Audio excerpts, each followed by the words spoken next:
Here on the Libertarios Hispanos channel, we originally made this video almost 3 years ago in response to the known facts of the shooting of Garrett Foster.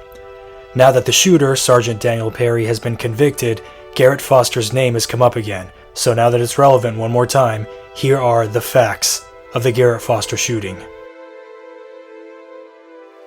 Who were the three parties involved in the death of Garrett Foster? Two of them are known to the public right now. One was Foster himself. The other was the man who shot him, Daniel Perry. The name of the third person, who is also the second shooter, is unknown, but Austin police know his identity and they released him. Everyone celebrating or justifying Garrett Foster's death is objectively wrong. First, let's address the lie that Foster was a member of Antifa and a communist. This is false. He was actually a member of the Big Igloo Boys, the right-wing anti-government group that wears Hawaiian shirts. Can't say the real word or this video might get deleted. And he was an active member of the Libertarian Party, which is strongly pro-free markets and respectful of property rights. He was an Air Force veteran and a libertarian, not a Marxist and not a rioter. Second, Foster is widely criticized by right-wingers for bringing his rifle to a protest as if he was looking for a fight. These criticisms are completely anti-Constitution. The First Amendment guarantees freedom of speech, assembly, and association. He had a right to assemble with other people and to protest peacefully, and he was protesting peacefully. The Second Amendment guarantees the right to bear arms, and he was exercising that right. It shouldn't be special that he took his gun to a protest because open carry of weapons is common in Texas. People in Texas take their rifle to restaurants and to go grocery shopping. Armed but peaceful protests are equally common in Texas, and they have been for a few years. Moreover, Republicans have been having armed protests across America over the last few months and with no incidents. The right wing didn't criticize them for practicing their First and Second Amendment rights, but they were ready and eager to criticize Foster and blame him for his own death. They were happy to put the blame on him, based on their own political prejudices and either some half-assed evidence or no evidence at all. The man in the car who shot Foster is Sergeant Daniel Perry, a current cavalry soldier stationed at Fort Hood in the city of Killeen, 67 miles north of Austin. According to a statement published by Perry's lawyer, Perry was in Austin for work that night, doing food deliveries for extra money. It seems reasonable on the surface. The problem is he had to drive 67 miles to Austin, where there have been protests every day for nearly 2 months, even though the cities of Dallas, Waco, and Georgetown have large populations with people who use the delivery apps and are closer to where he lives. But he drove 67 miles to Austin, where people from around the county and from neighboring counties were protesting and had been for weeks. Let's go directly to the videos that document exactly what happened the night of July 25th. According to his lawyer, Perry had no idea there was a protest happening in that part of Austin, and that he couldn't see any protesters until after he made the right turn onto the street they were occupying. However, in this dashcam video from another car, it's clear that the protesters are congregated at one part of the intersection, right up against the crosswalk, and the crowd of people is clearly visible to the other three parts of the intersection. Some of them are even walking towards the middle. Yes, blocking the street is illegal, but that's a minor infraction. People who do that are arrested for 1 hour and released with a fine, and they move on with their lives. A minor infraction does not merit killing someone, and if you are justifying Foster's death based on that minor infraction, you are not pro-life. Now, we see Perry turning right on a red light. It is legal to do that in Texas, but only if the way is clear of oncoming traffic and pedestrians.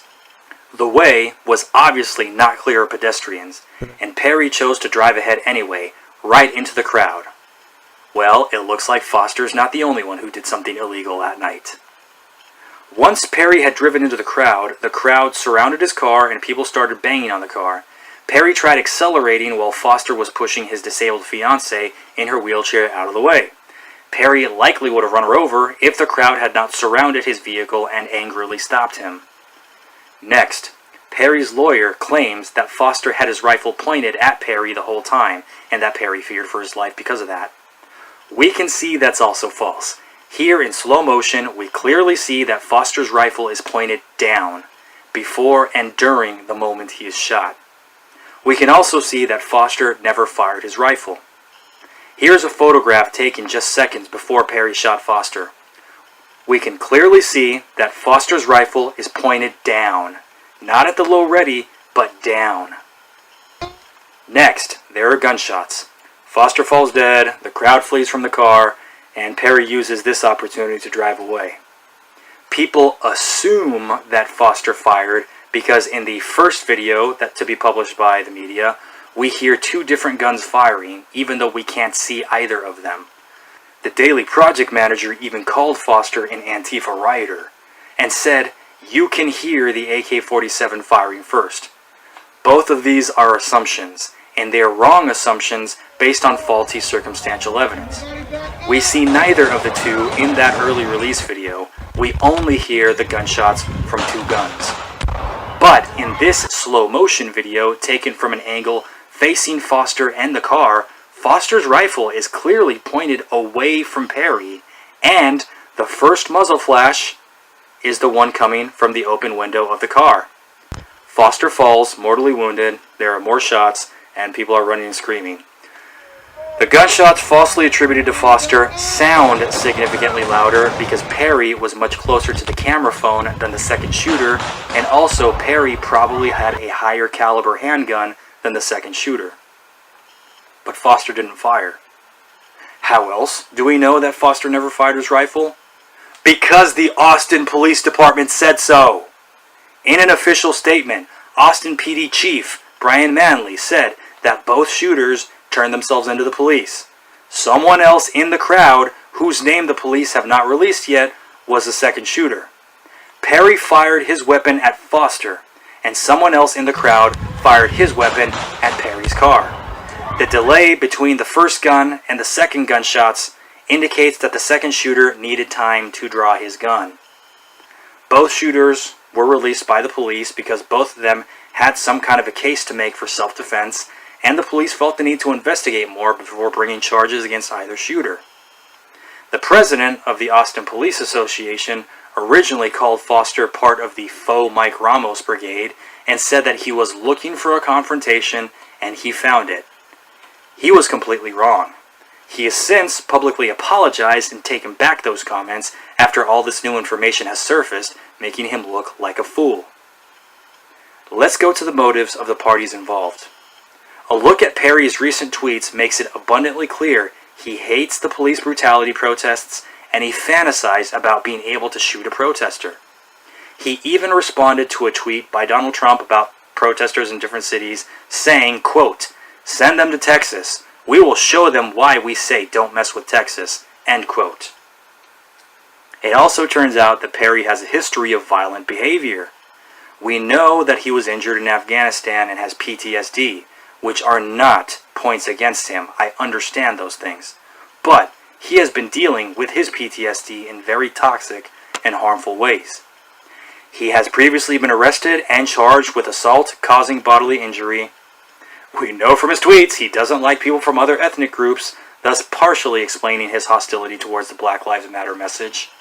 He has even wanted to throw kids into tree grinders, and he also wants to kill people over video games. What happened on July 25th is something that Perry had wanted for months. And we know he wanted it because we have it in his own words, in writing. But there's more.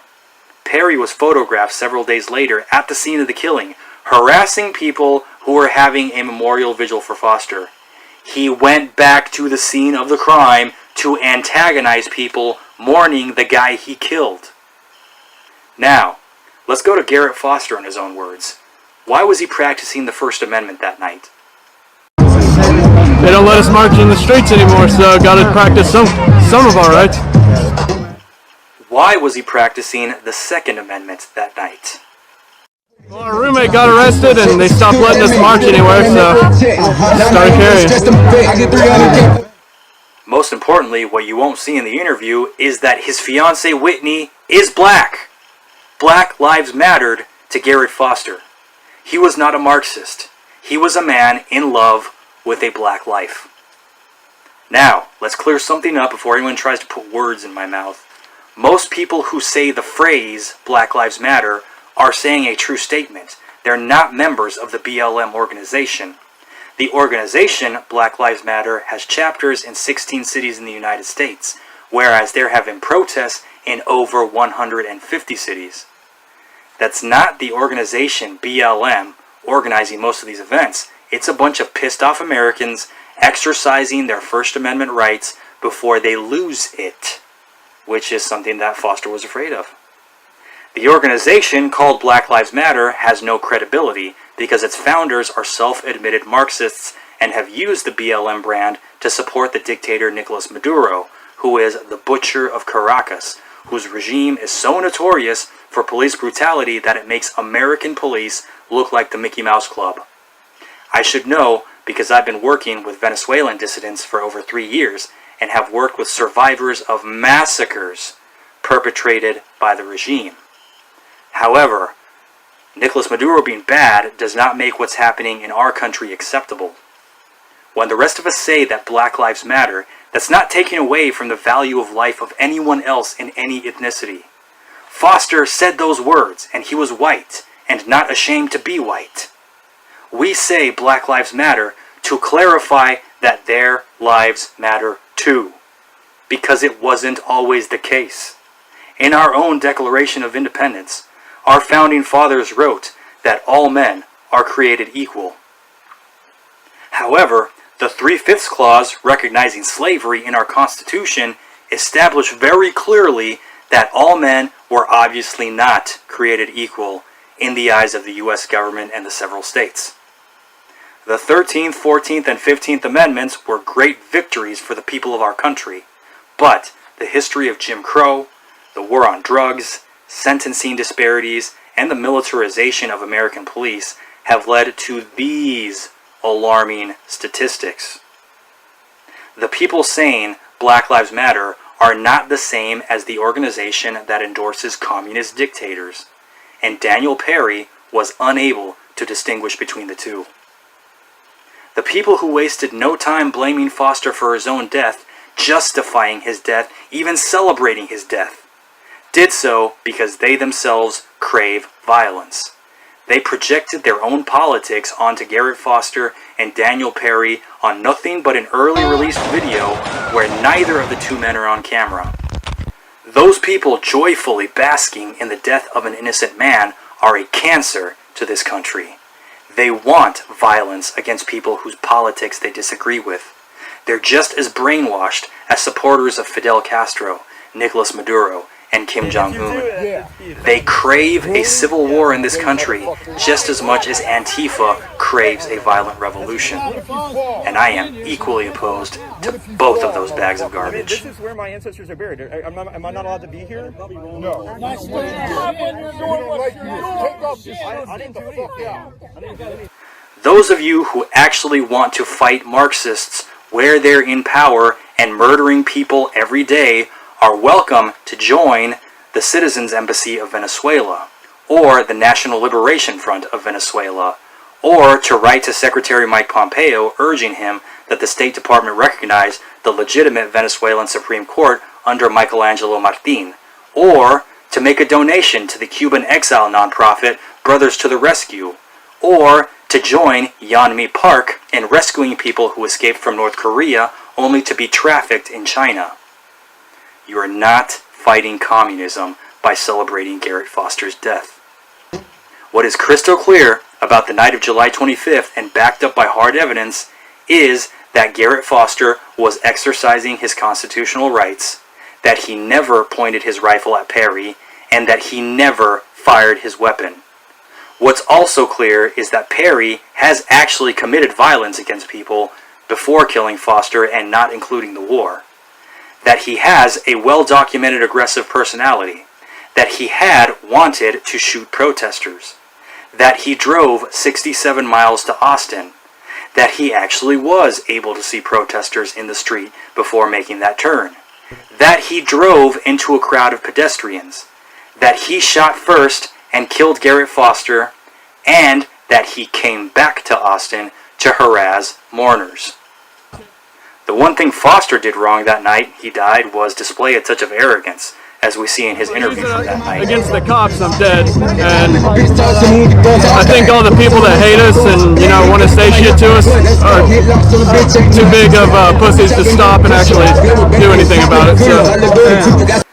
The second half of that statement turned out to be wrong, as the evidence overwhelmingly indicates that Perry was looking for a confrontation, and we know how it ended. However, Foster was completely right about people like Perry being cowards. He didn't use that word, but that's the message he was conveying. Perry wanted to shoot someone whose politics he disagreed with, and he drove 67 miles and into a crowd of pedestrians to do it. And now he's claiming his innocence. He's hiding behind his military service and his Eagle Scout award, and his lawyer is blubbering that he had no idea what was going on, that he was in danger, and he was defending himself from a lethal active threat. Well, I'm also an Eagle Scout. I'm even a former BSA firearms instructor who's taught over 2,000 young people how to safely operate a firearm. I also served my country for 8 years as a reserve soldier and 4 years as a private contractor. So far, I've managed not to collect any assault charges or drive into crowds of pedestrians. As of today, Monday, April 10th, Sergeant Perry has been convicted, but he has not yet been sentenced. The sentencing hearing is supposed to come next week. However, Republican Governor Greg Abbott, politicizing this incident, has already promised that he's going to pardon Sergeant Perry. It looks like the governor is more interested in the fact that this involved a Black Lives Matter shooting victim than he is about the facts of the case on which Sergeant Perry was convicted by a jury of his peers. We really hope Governor Abbott does not politicize this incident more than it's already been politicized by the masses. And most importantly, may Garrett Foster, the Libertarian, rest in peace and rest in power.